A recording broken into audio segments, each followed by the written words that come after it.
In the year 1587, over 100 English men, women, and children stepped onto the shores of a remote island off the coast of what is now North Carolina.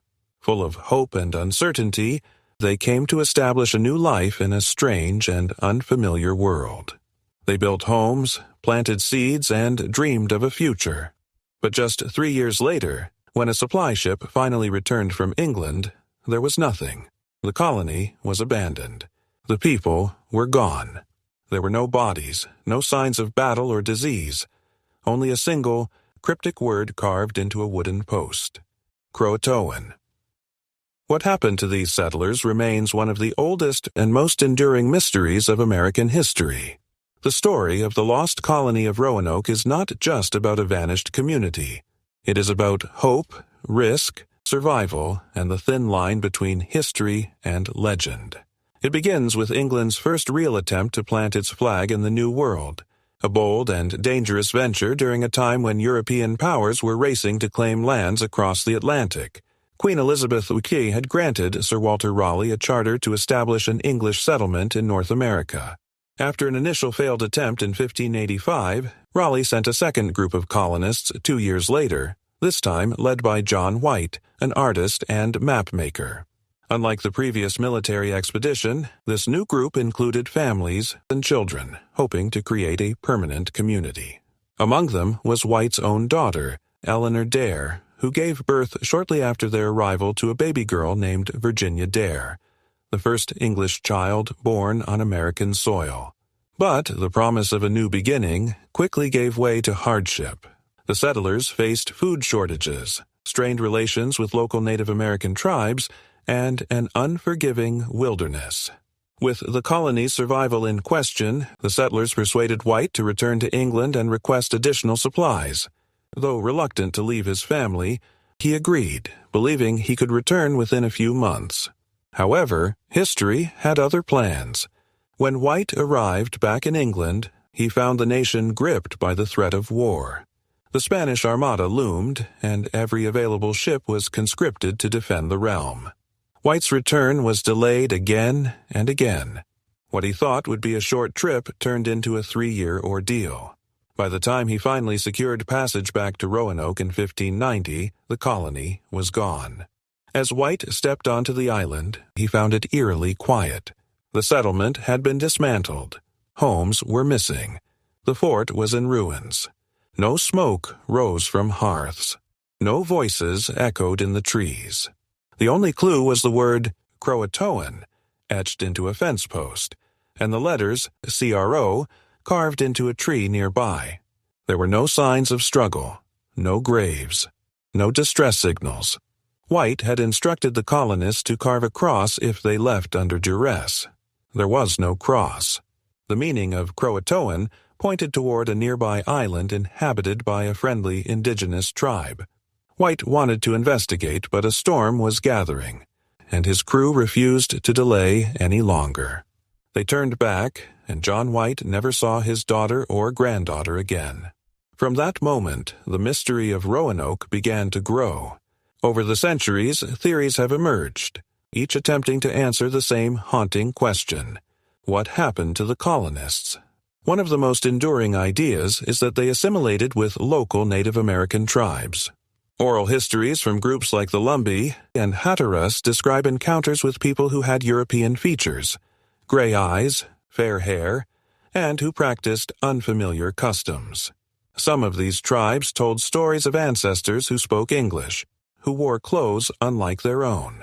Archaeological finds on Hatteras Island have unearthed artifacts such as English pottery, metal tools, and gun parts dating from the same period as the lost colony.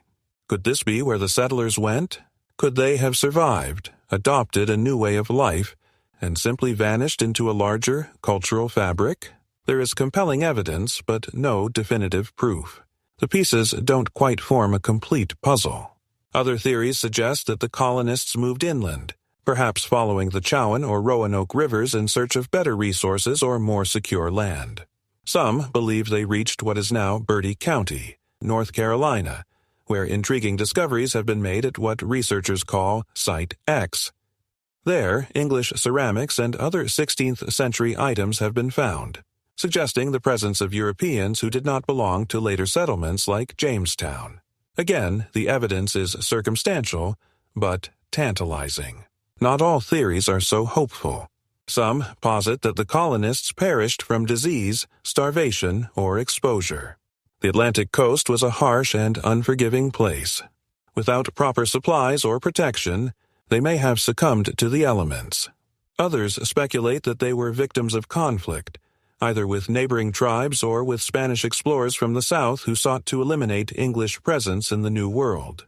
And then there are the darker, more tragic ideas, that the settlers may have turned on each other, descending into violence and despair. That some tried to escape by building a crude boat, only to be lost at sea. That the colony fractured into smaller groups, each meeting a different fate. None of these stories can be confirmed, and that is perhaps the most haunting part of the Roanoke mystery. In the centuries since, Roanoke has become more than just a historical question. It has become a symbol. A blank space on the map of America's origin story. The word CROATOAN has entered the cultural imagination as a riddle, a code, a whisper from the past. Writers, filmmakers, and historians have all taken turns interpreting its meaning. Some suggest that the entire colony was cursed. Others imagine more supernatural causes, from alien abduction to ghostly intervention. But the truth is likely more human, more grounded in struggle, survival, and the complexity of cross-cultural contact. What remains most powerful about the Roanoke story is the emotional core at its center. These were not just names on a list.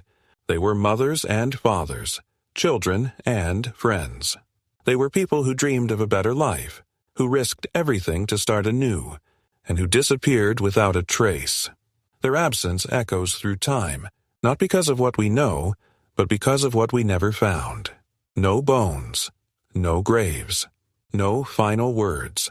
Even now, over 400 years later, teams of archaeologists continue to dig, to sift through sand and soil in search of an answer. They examine every fragment, every rusted nail, every broken piece of pottery, hoping for the one discovery that might finally connect the dots. But Roanoke does not give up its secrets easily. It holds them tight, buried under layers of history, myth, and silence. And yet, maybe the enduring mystery is what keeps it alive in our imagination. It reminds us of how fragile the human story is, of how quickly entire lives can vanish. It challenges us to ask deeper questions, not just about what happened, but about how we remember and why we care. Perhaps the colonists of Roanoke didn't simply disappear. Perhaps they became something else. Part of the land, part of the legend, part of a new world that was still writing its story.